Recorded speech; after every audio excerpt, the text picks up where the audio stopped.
And welcome to the weekly update here at Clay Road Baptist Church. I'm Dr. Bruce Northam, the senior pastor here, and bring these out every Tuesday live on Facebook and immediately on YouTube, just trying to get into what's going on in our community, the news for our church for the week, and where we are with our COVID-19 numbers and the coronavirus, how it's affecting our immediate community. And so I do these every week on Tuesday, and today's the day. So let's get started. It's an update for June the 16th, 2020. In the United States, we have 2,184,140 cases of the novel coronavirus. That's 156,000 and some change new cases since last week.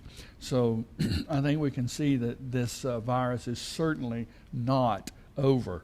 There's been 118,379 deaths, but the good news is over 800,000 people have recovered from this virus in the U.S. alone.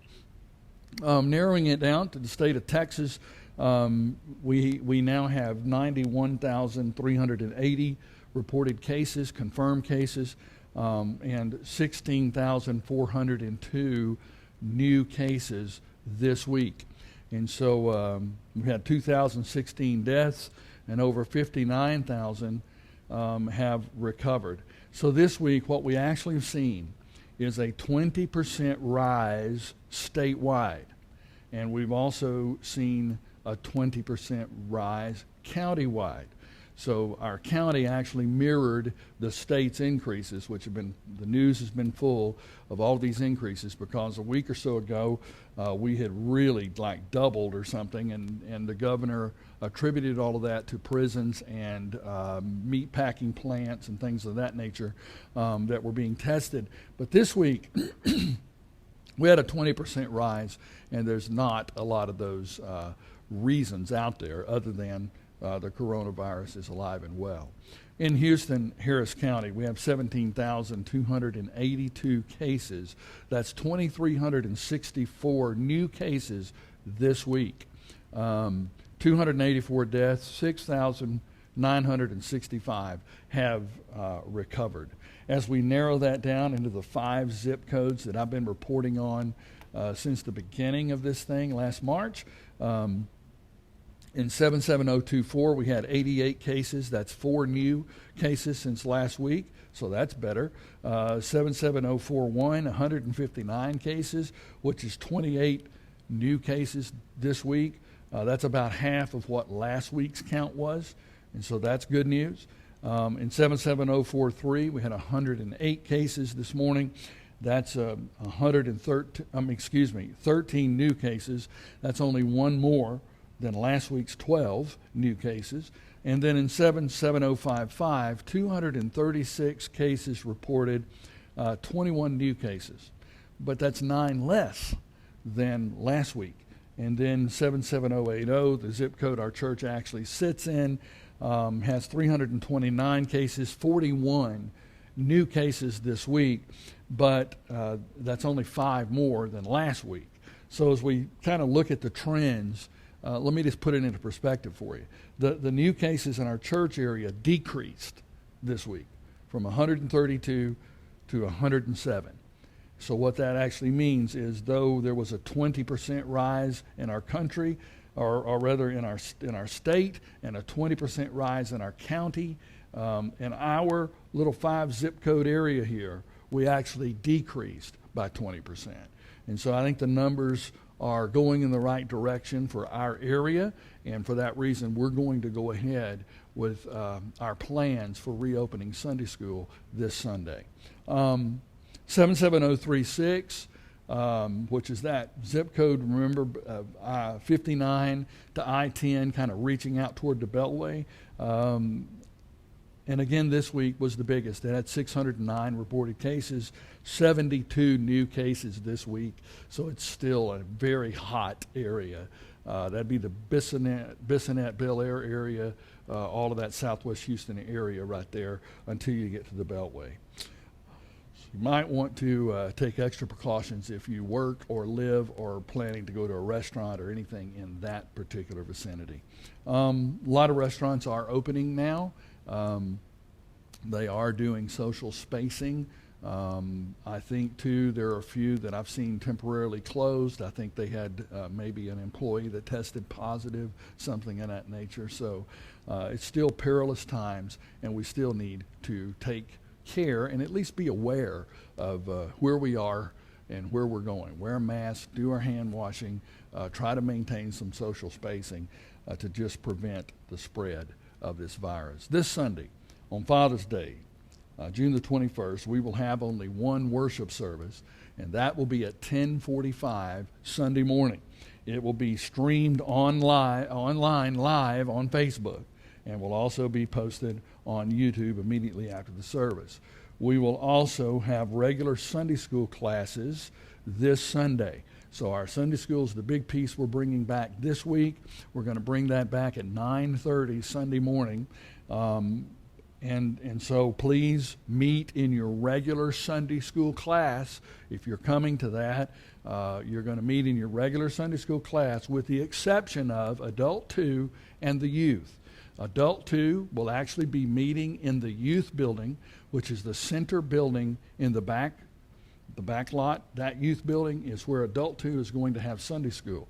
And so they'll be meeting there. The youth will be relocated to their old upstairs youth room, their old youth space. They're excited about that.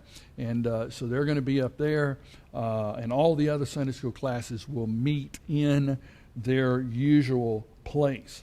The protocol and procedures for Sunday school will remain the same. Face masks are required to enter and as you move about. When you're seated, as long as you're 6 feet from somebody, you can remove your face mask. Hand sanitation stations will be available. If you are sick, please do not attend. We're not going to take temperature and fever for everybody except kids. We are still doing that. So we will have child care. 4 years old and under will check in at the nursery, and that their temperature will be taken. Their parents' temperature will also be taken. And the check-in for the nursery is 9:15 to 9:30, and then 10:30 to 10:45. So if you have a child you're bringing for the nursery, be sure and be there during those check-in times, and they'll take the temperature of the child and the parent. Limit the amount of stuff that you bring for them from your home. The young children's class, 5 and up, will still meet this Sunday, but they're going to meet during the Sunday school time, not during the worship time. So if you have a young child, actually it's, I would say, kindergarten through 5th grade, they're all going to be in that one room together for this week. And so Miss Bunny will be handling that. They're going to take temperature of the child, take temperature of the parent as well. No kid is going to be allowed in that doesn't have a parent with them to check them in. They will be meeting in Miss Bunny's room.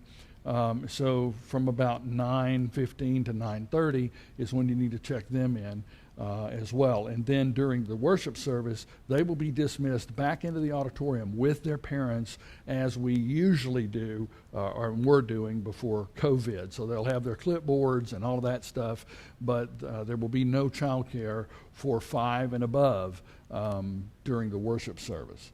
So just kind of let you know where we are on that. On Wednesday nights, we are open. And so we've had a number of people return.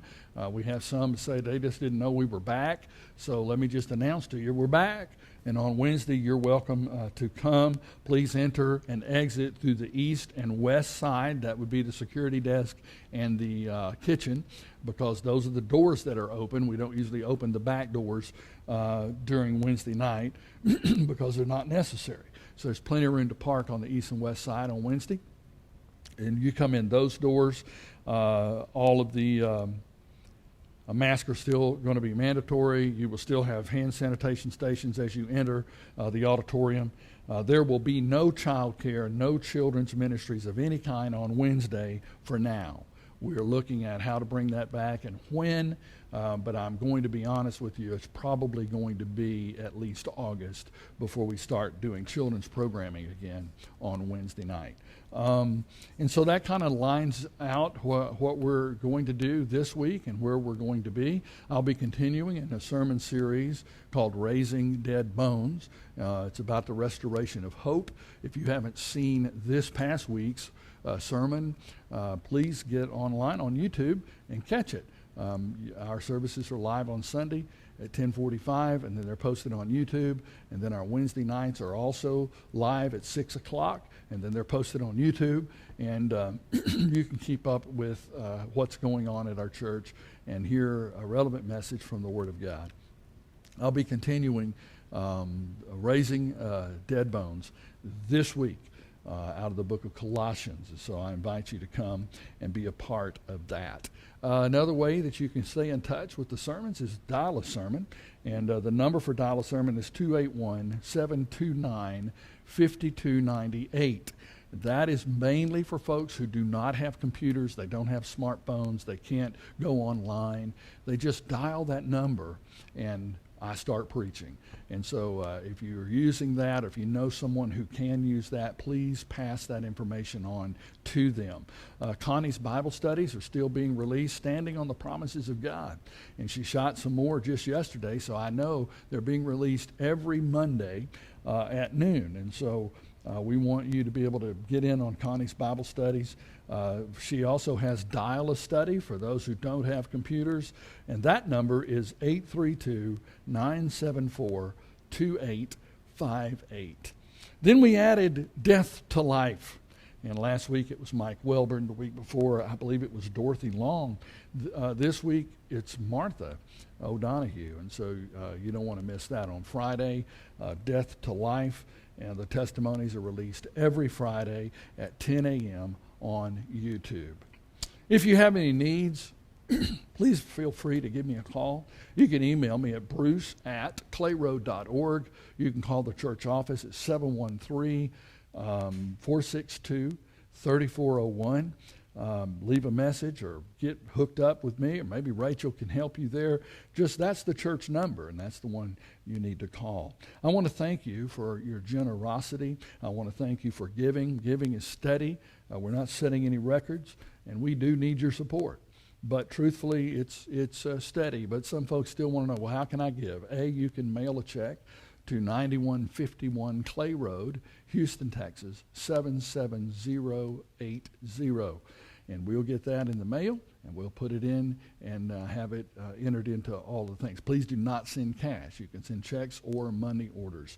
If you'd rather text to give, you can do that by using your phone. Just put CRBC in the message area, and then text it to the number 45777, and that will help you be able to give. It'll walk you through the process of giving. It's called Text to Give. You can also give by going to our website, which is clayroad.org, one word, all lowercase, clayroad.org, and then /give. And there's a giving portal there. You can also get there from the main web page. Just where it says give, click the tab, and it'll take you there and walk you through the process. I want to thank you for your faithfulness and for being with us today. I want to close with finishing up that psalm from last week. Last week we were on Psalm 112, and I was telling Rex earlier this morning, I just wanted to finish that one today.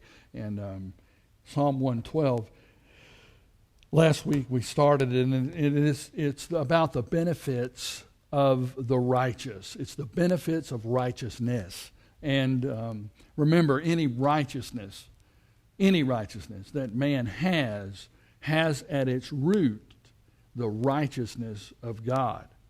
Remember last week we talked about it's like the relationship of the moon to the sun. The moon has no light, yet it reflects the light of the sun. And so that's basically it. It's that we don't have goodness, we don't have righteousness, but we are a reflection of the righteousness of God within us. And so Psalms 112 speaks of the reflection of God in men that are, or women, that are born from above. It's actually the benefits of walking with God. So last week we examined several of those benefits. That would be benefits besides heaven. We're not talking about heaven and hell. We're talking about benefits that are current and active and can be utilized in our earthly pilgrimage, right? And so the first one is the benefits of the godly are found in verses 1 through 9 of Psalm 112. In the first two verses, he talks about the posterity, that which we leave behind. And we discovered two, or life itself, right? Posterity. And then we discovered two conditions for happiness. The first one was fearing the Lord. And we talked about the fearing being an awesome reverence, not necessarily a shriveling fear of punishment, but more of a respect and an awe for God. Fearing the Lord, the Bible says, is the beginning of wisdom. And then also obedience to God. And so those are the two conditions that the psalmist lays out for our happiness. Our happiness is dependent on our fear of the Lord and our obedience. And then he talks about godliness and how it influences future generations. That godliness influences future generations, and that is the true posterity of the gospel. Then he goes on in verse 3 and talks not about posterity, but about prosperity. And you can get this from last week's update, but prosperity, it's not a promise of earthly material wealth, because the wealth that he actually discusses, the wealth and riches described here, supersede money. In other words, you can buy followers, but you can't buy friends. You can buy beds, but you can't buy sleep.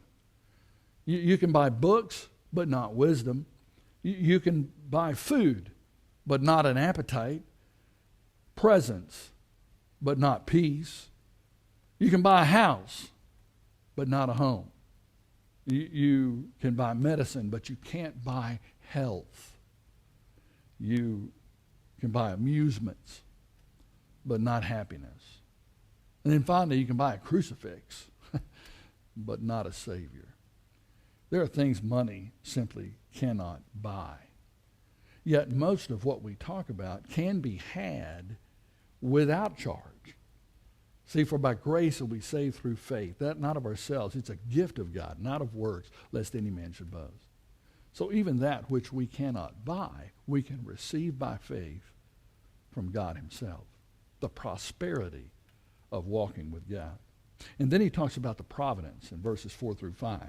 God offers through his word the light of truth, the light of comfort, and the light of life. Godliness is reflected in God-likeness. And then in verse 6 he mentions permanence. And I think that's where we let off last week. In verse 6 we discover that a good man's foundation remains firm and his memory never fails. So he may be bent by life, but his life never breaks. His faith makes him firm. His permanence depends on God's permanence. And so that's why he is like a tree planted by the waters, and he's not movable. It's because of the permanence of God, not because of his permanence, but his permanence is actually dependent on the permanence of God. So it is unshakable. And then it teaches that the benevolent and the upright will be remembered, while the names of the wicked will be forgotten. And that's where we closed last week. But there are two more benefits, and these are huge, that I want us to see as we close today. Let's look at Psalm 112 and begin where we are in verse 7. He will not fear evil tidings. His heart is steadfast, trusting in the Lord. His heart is upheld. He will not fear until he looks with satisfaction on his adversaries. He has given freely to the poor, and his righteousness endures forever. His horn will be exalted in honor.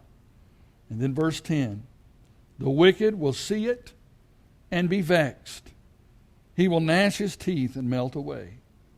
The desire of the wicked will perish. He continues talking about at least two more benefits. The first one in verses 7 through 8 is peace. We find an examples here of what's known as inverted parallelism. Now, from a literary standpoint, that may not be understandable, but let me kind of break it down and explain it to you.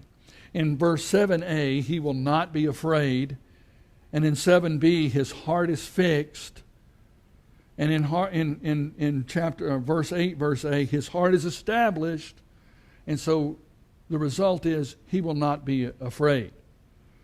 So the cause of verse 7, he trusts the Lord, leads to the consequence of verse 8. He will look with satisfaction on his adversaries.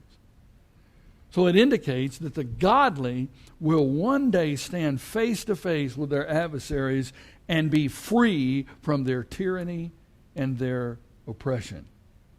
If there's one thing that every single one of us needs in the midst of this COVID-19 thing, it's peace. If there's one thing that we all need desperately, I think hope is extremely important. But truthfully, I believe peace is even more needed. We need peace. So trusting in the Lord includes handing it over to Him. Trusting in the Lord means allowing Him to shoulder that burden. In 1 Peter 5, verse 7, he says, casting all your anxiety on Him because He cares for you. It's being able to take our problems to the Lord and leave them there. And because we trust in Him, and because He has established us, and we are unshakable, our permanence and dependence depends on Him and not us, not on our stumbling efforts.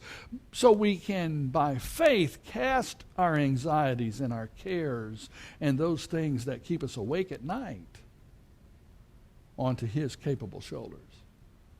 We place our lives in His capable hand, and He covers us. And Paul said there's nothing that can snatch us and separate us from the love of God. The benefit of walking with God is peace. And then finally, in verse 8 and 9, he talks about power. That by walking with God, we have power. Two things here. What the godly receive, they distribute. I want you to see that. What the godly receive, they distribute. So this goes hand in hand with verses 7 through 8 as well. It also goes with verses 4 through 6. See, Jesus said we should freely give out of what we receive. Matthew 10, verse 8. And if we receive peace, we ought to give out peace. The concept doesn't stop with money, and the concept doesn't stop with peace. Righteousness never dies. It is actually passed on. It is remembered. It lives on long after the righteous one has passed. And so that figures into that posterity that we talked about last week. But it also tells us that what the godly receive, they distribute. And then the second thing is that term, His horn. It refers to both His power as well as His plenty.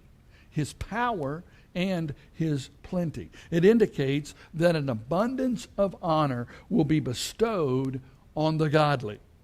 An abundance of honor.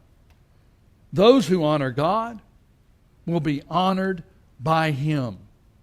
Listen to what God said in 1 Samuel chapter 2, verse 30. For those who honor me, I will honor. And for those who despise me, will be lightly esteemed. The benefit of walking with God is walking in His favor. And the benefit of walking with God is walking in His honor. The endurance of the righteous gives us great power that benefits even future generations.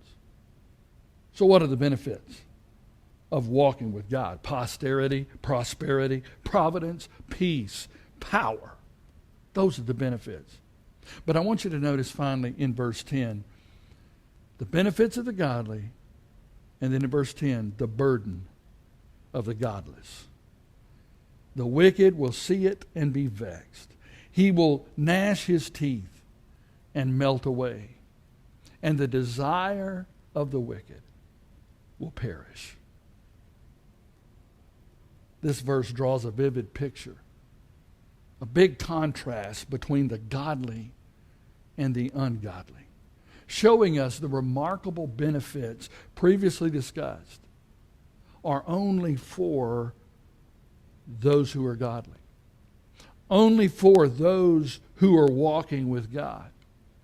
And while the godly have these 1, 2, 3, 4, 5 benefits, the wicked have at least 2 detriments. Those detriments are, first of all, regret. In verse 10a, he talks about the regret. The ungodly see the example of the godly, and they are condemned by it. See, the Bible indicates that in the end, the ungodly will see the eternal happiness of the godly, and it will further increase their eternal misery. The wicked can and will fret and fume, but what they can't do is affect or prevent God's blessing on the righteous. They can't control it. See, the godless loathes what they can't control. And God is in control, not man. So here it is said that the godless sees what he doesn't want to see, and he desires what he will never see or have. And it will be a vexation, a cancer that eats away at him forever. The second detriment of the godless is the result in verse 10b. When the wicked desire perishes, he is destroyed. He comes to his own defeat. He will gnash, wail, and melt as he realizes this great gulf that separates him from the Creator. When he realizes the great gulf that separates the wicked from the godly, listen, friend, hell is real. And the ungodly will constantly remember the righteous. They will remember their own opportunity, and they will regret their choices. Read Luke 16, verses 20 through 26 sometime. Both this psalm, Psalm 112, and Psalm 1 have striking resemblances. They both begin with blessed, happy, content, and they both end with perish. They both contrast the permanency of the righteous and the perishing of the wicked. Maybe we should listen to a message and a concept that is so often repeated in God's Word. Listen. There are current benefits for walking with God, even in the midst of a universal pandemic. You can trust Him.